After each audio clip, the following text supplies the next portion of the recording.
There's something haunting about the silence of certain people. You've seen them quiet, observant eyes that seem to pierce through the surface of things. They're not the loudest in the room. In fact, they might barely speak.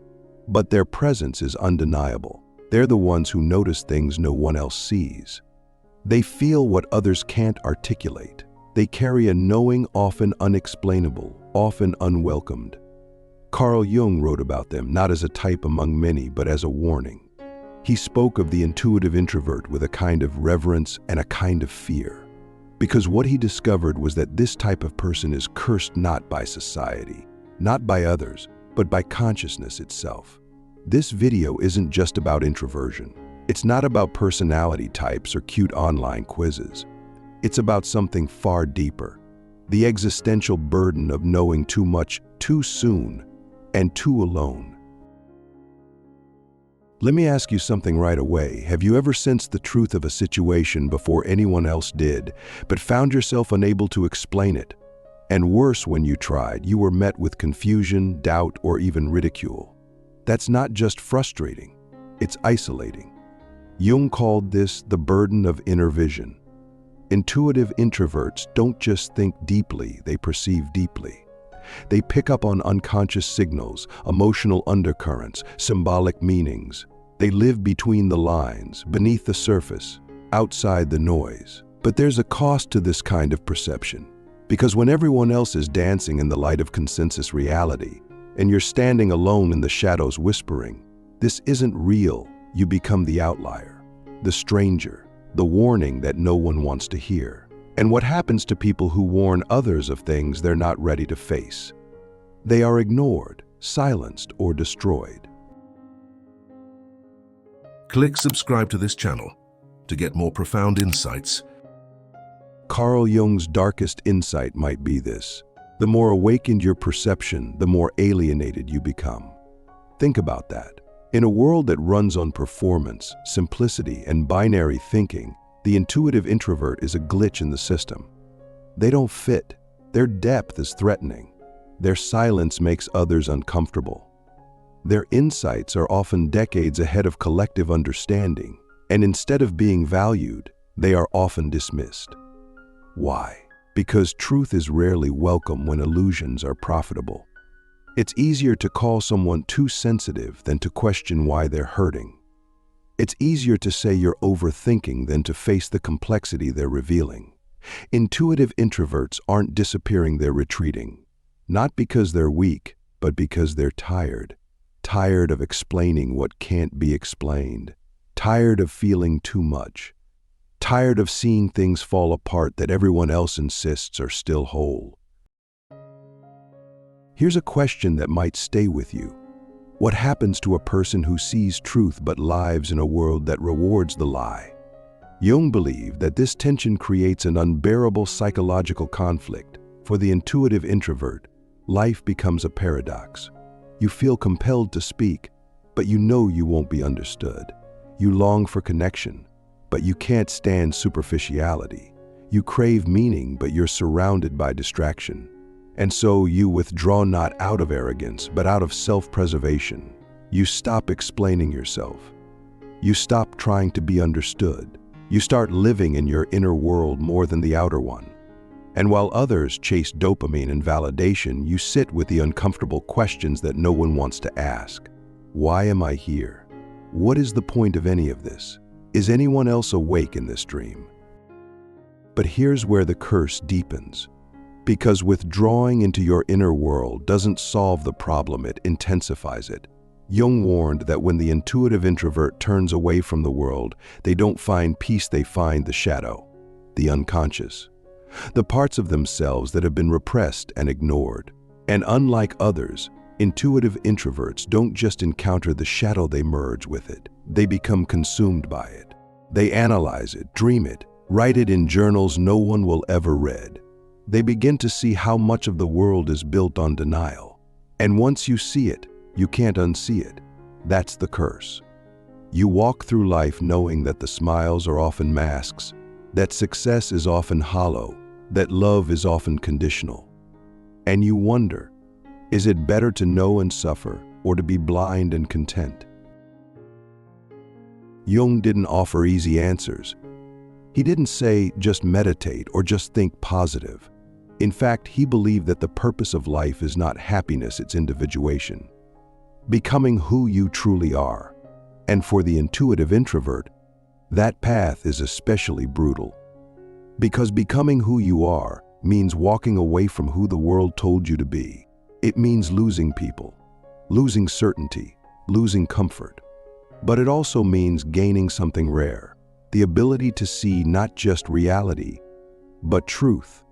And truth, while painful, is the only thing that can truly liberate us. So here's the real question. Are you willing to carry the burden of awareness, even if it isolates you? Are you willing to feel deeply, even if it hurts? Are you willing to be misunderstood, even if it means being true? This is not a video that ends in triumph or resolution. Because the curse of the intuitive introvert isn't something you overcome, it's something you learn to carry, with grace, with strength, with compassion for yourself and others. You stop needing to be seen. You stop trying to fix everyone. You start honoring your vision, even if no one else sees what you see. Because sometimes, the curse is also the gift. Sometimes, the very thing that sets you apart is the thing that will one day guide others home. The hidden power of the misunderstood. Why the quiet ones shape the future. Let's begin with a contradiction. Those who are most quiet often leave the loudest echoes, not in the moment but in the long arc of time. History doesn't always remember the noisiest voices, it remembers the ones who spoke truth when it was dangerous, who saw clearly when others were blind. And more often than not, those people were misunderstood. They weren't celebrated.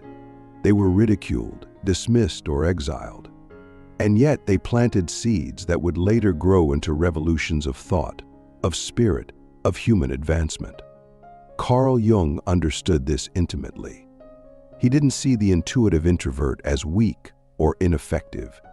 He saw them as the invisible architects of the future. Why? Because these are the people who carry vision, not just ideas, but visions. They see patterns forming long before the crowd does. They understand consequences before anyone else considers them. And while the world chases trends, they are already living in the next paradigm. But here's the tragedy: the world rarely listens to visionaries when they first speak. There's a deep psychological resistance in society to anything unfamiliar or unsettling. People don't want to be awakened. They want to be reassured. So when the intuitive introvert points out the cracks in the foundation, the world says, "You're being negative." When they question the system, the world says, "Don't rock the boat." And when they withdraw, the world calls them antisocial, unstable, or strange. But here's what most people don't understand. Silence is not absence, it's alignment. Intuitive introverts are not disengaged, they're choosing depth over noise. They're not passive, they're observing. And what they see, what they feel, what they know, it's the raw material of transformation. Quiet doesn't mean powerless. It means focused. And in a distracted world, focus is revolutionary. Think about the people who've shaped your worldview. Not the ones who entertained you, but the ones who changed you. Were they loud, or were they thoughtful? Were they selling something, or were they offering something timeless? The truth is, most change begins in silence. It begins in someone's private journal, in a midnight thought, in a long walk where a single idea crystallizes into something profound. That's the realm where intuitive introverts live. And because of that, they carry the potential to reshape the world not by force, but by frequency. By embodying a deeper truth, they become tuning forks. Others may not understand why, but they feel something when they're around them. A sense of calm, or clarity, or discomfort. Because truth, even when unspoken, has a presence. And those who carry it, carry both a burden and a gift. Now let's make this practical.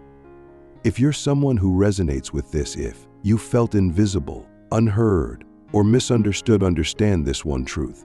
You are not here to be understood by everyone. You are here to become undeniable to yourself. And that process requires solitude. It requires patience. It requires a deep trust in your own perception, even when the world gaslights you into doubting it. You don't need the crowd. You need clarity.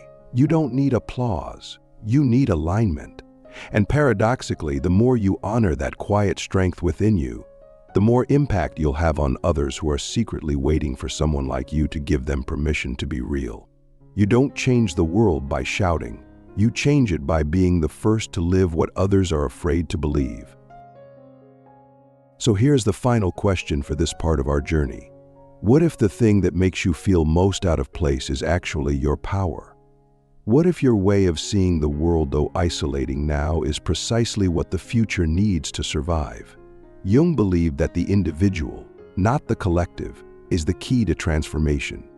And that means you, not in some abstract motivational way, but in a deeply existential one.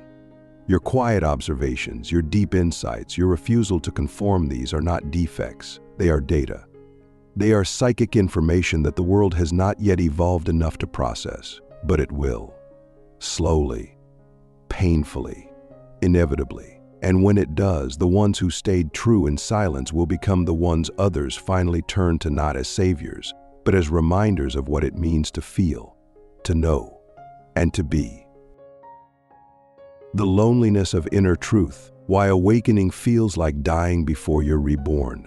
There is a stage in every deep transformation that no one talks about, yet everyone who's truly awakened must face it. It's not glamorous. It's not inspiring. It doesn't come with clarity or light. It comes with confusion, grief, and silence. Carl Jung hinted at this when he said, "There is no coming to consciousness without pain." And for intuitive introverts, that pain is often existential. Not just the pain of being misunderstood by others, but the deeper, more terrifying pain of being separated from your former self. Awakening is not a glow-up. It's a breakdown. It's the death of illusions you once depended on, the death of roles you used to play, the death of beliefs that once gave you comfort. And in that death, there is an overwhelming sense of aloneness. A loneliness that feels so total, it almost makes you want to turn back and forget everything you've learned. But you can't. That's the paradox. Once you've seen the truth, you cannot unsee it. You can pretend, you can distract yourself, you can even try to go back to who you were before. But something in you has shifted, something in you has remembered. And that memory of your deeper self, your untamed spirit, your unfiltered truth, it won't let you go. This is the part Jung feared for intuitive introverts, because many of them get stuck here, stuck in the liminal space between the world they've outgrown and the one they haven't yet entered. It's like being a ghost in your own life. You walk through rooms, speak with people, perform the rituals of daily living, but you no longer belong, not because the world has changed, but because you have. And now, you're a stranger in a reality that once felt like home. This is where many break. This is where the loneliness becomes unbearable. You start to wonder if it's worth it. You look around and see people laughing, chasing goals, fitting in, and you ask yourself, why can't I just be like them? But you already know the answer. You can't go back to sleep. You can't unknow what you know. And that means you have to walk forward into the unknown, into the wilderness, into the terrifying freedom of your own becoming. This is the dark night of the soul. And it's not a metaphor. It's a psychic crucifixion. A moment where everything you thought you were burns to ash and nothing new has yet emerged. But here's the secret Jung knew. This pain is sacred. It's not punishment. It's passage. It's the fire through which the false self dies, and the true self begins, slowly, painfully, to emerge. If you're in that place now, if you wake up feeling disconnected, if your conversations feel hollow, if you're questioning everything you were once certain of, I want you to know you're not broken. You're awakening. And it's supposed to feel like death, because in a way, it is. It's the death of everything that was never really you. The persona you wore to survive, the beliefs you inherited but never questioned, the goals you chased because someone else told you they mattered. When all of that dies, what's left? Silence, emptiness, and then, if you're patient, truth. Your truth. Not the filtered, approved, palatable version, but the raw, trembling voice inside you that has been buried under years of pretending. And when that voice begins to speak, for the first time in your life, you will feel real. Not happy, not healed, but real. So I ask you now, can you sit in the discomfort long enough to be reborn? Can you endure the loneliness of truth long enough to discover who you actually are? Most won't. Most will run back to comfort, to noise, to the safety of masks. But if you can stay, if you can honor your inner world even when the outer world makes no sense, you will become something rare. Not someone who has all the answers, but someone who is no longer afraid of the questions. And that, perhaps, is the greatest freedom of all. Because when you are no longer afraid of being alone, misunderstood, or different, you are no longer under the spell of the world. You are free. And from that freedom, a new life begins, not louder, not easier, but truer. And that truth will begin to shape everything around you, often without a single word.